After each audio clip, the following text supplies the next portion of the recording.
Hi everyone.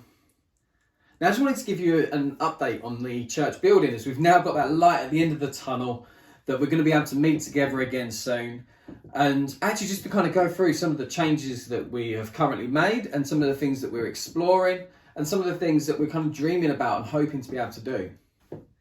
Now first of all, I want to just echo Steve's thank you to everybody who got involved in the last church workday. And you would have seen a few kind of photos from that on Sunday, but I just wanted to break down some of those things that we've already done. Now, the first big change is what used to be the creche several years ago. To be honest, the last few years, it's been a bit of a dumping ground. It's been a bit of storage. Now, that's in the process of being renovated into a new broadcasting room. The reason is, through this pandemic, it's actually highlighted the need to improve the quality of the things we're putting out online. For those people who are worshipping at home, who may not be able to necessarily join us, they're actually going to enjoy a quality experience. They're going to be able to enjoy the meeting the same as if they were there.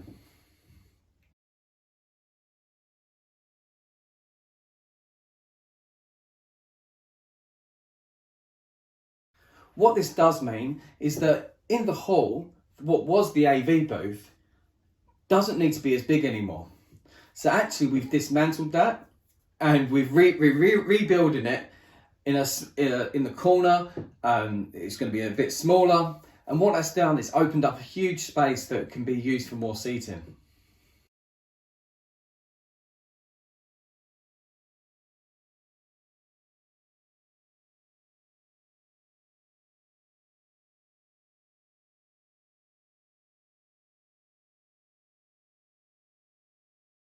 The other big change that you'll see in the hall is that we've started building this cupboard, and that's again just to create a bit more storage within the church, as far as some of the tables that were under the stairs, and just some of the stuff that was just kind of stored on the stage. But actually, as we're trying to improve that online image, being able to not have things out that we don't need is going to be really helpful.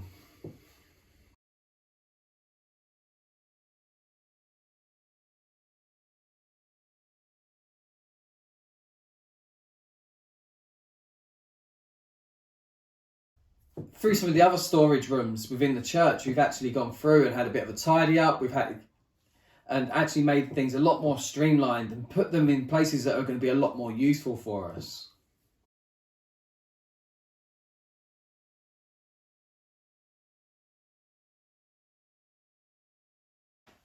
We've also been considering the usage of the church building, and actually that we have this amazing building and we're so blessed by that, and people come to our church and are wowed by the building that we are so blessed to own.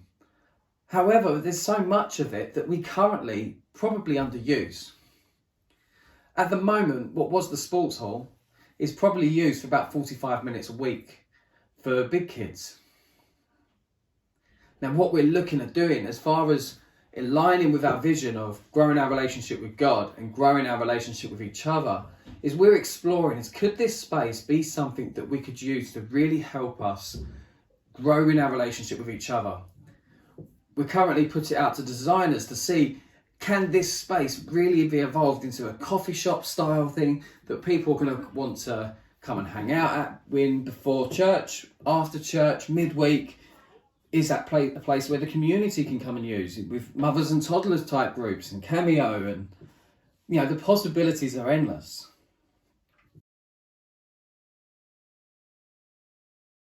The space that we feel that we currently underuse is the garden. And even this week, myself and Steve were meeting with a landscape gardener to actually explore what could we do with this space to, again, just build a place where we can build those relationships with each other.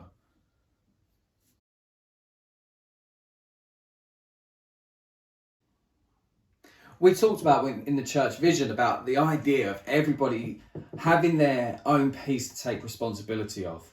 That we want different people taking responsibility. My boss talks often about people picking up the pizza box. Are we going to do those little things? And this is a biblical concept too. If you think back to Nehemiah's wall, they had this huge project, this huge wall that needed to be built, and they've been trying to do it for decades and not really made any progress. Then Nehemiah came along with this new strategy where everyone was going to focus on that little bit in front of them. And what that did is that meant they achieved their goal instead of over years, within days. Now, we would like to have another church work day again soon, and I'm going to leave my email address along the bottom, but I wanted to give you a flavour of some of the other jobs that we need doing.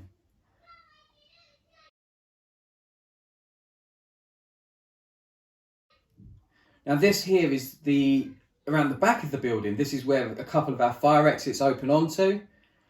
And at the moment, you can see all this moss that's on the ground. One of the things we need to do is to jet wash that and remove all that moss so it's a nice, safe escape if we ever need it. You'll notice around the building, we've got lots of these self-closing doors. Now, the purpose of these is that if there is a fire, that they self-close and they prevent the fire from spreading. However, a lot of ours don't currently do that. So if anybody's got any skill in carpentry and are able to give us a few hours to be able to help adjust some of these doors, or know somebody who could do that, please let me know. Please get in touch, because we'd love to hear from you. There's lots of little things to do. Even if you don't think you're particularly skilled or don't particularly have loads of time, that doesn't matter. I have a whole spreadsheet of different jobs and different things that we need doing. And if you can get involved in any way, shape or form, please do get in touch. You know, like Nehemiah's wall, we want to all do our little bit. We all want to contribute to us being back in the building, back meeting together. And I hope to see you all again soon. Be blessed, guys.